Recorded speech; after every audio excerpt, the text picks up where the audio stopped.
我會揀呢一個課程咧，原因就係我本身對中國歷史有興趣啦。第二咧就係其實香港嘅學生普遍嚟講，認為中國歷史咧都係一科比較沉悶啦，而且咧就係好多嘢要背誦啊，好困難嘅科目嚟嘅。咁所以我都希望咧可以將我作為一個過來人一啲經驗啦，點樣去讀好呢一科咧，就係教俾啲學生嘅。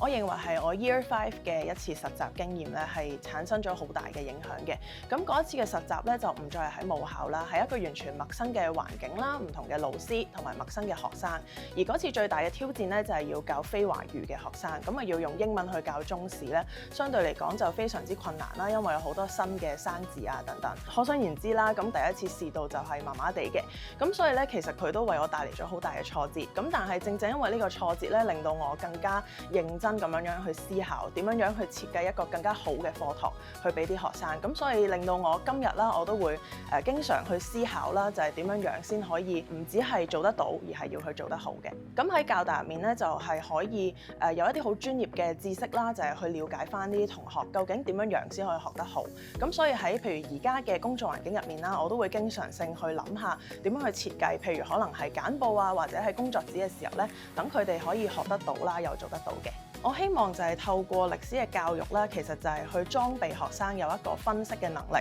同埋多角度思考嘅能力。咁喺現今一個資訊多不勝數、非常氾濫嘅時代，其實咧佢哋需要去分辨邊一個係最客觀啦、最接近真實嘅資料。我哋成日講 fact check 啦，咁其實都希望學生咧就係可以真係具備呢個能力，去揾到咧邊一啲資料先係適合佢哋去睇嘅。譬如我喺中一班教秦代嘅時候咧，咁就會買一啲係挖掘兵馬俑嘅模型玩具俾佢哋玩，咁啊俾佢感受下自己好似做一個考古家，從中咧亦都可以了解到就係關於秦代嘅歷史。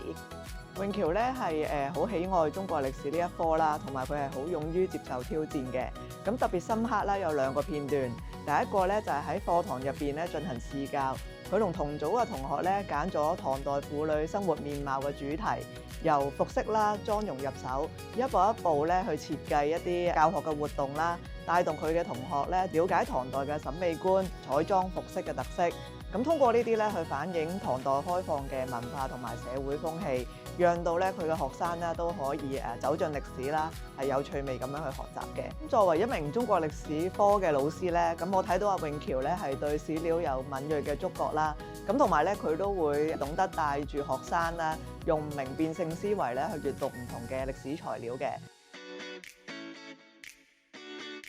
咁我喺呢一個嘅計劃面啦，就係做咗唐太宗嘅呢一個場景嘅。咁當時我哋第一個遇到嘅挑戰就係喺選材方面啦。咁因為咧，我哋必須要選一個係有一定趣味性啦，而且咧係合適做 VR 場景嘅題材嘅。特別係中國歷史科呢一個啲同學都比較覺得悶啦，或者對佢哋嚟講會比較抽象嘅課題嘅時候咧，咁使用 VR 咧其實可以對佢哋嘅學習啦，就係有一個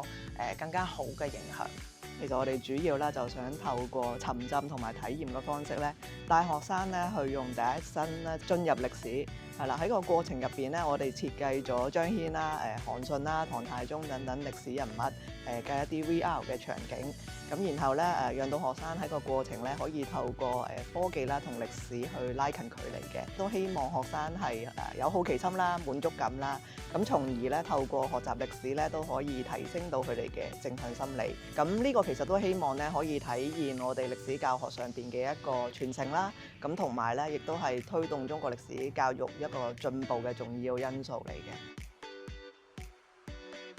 我認為喺教大教識咗我一樣嘢，就係我要去好認真咁樣對待每一件事啦，盡力去完善每一堂課啦，每一個任務。咁我希望師弟師妹啦，可以用心認真咁樣對待每一個任務啦，就將佢好似我哋成日做運動講嘅 weight training 咁樣，每一次嘅任務都係一個負重嘅訓練，都係為咗將來嘅輕裝上陣。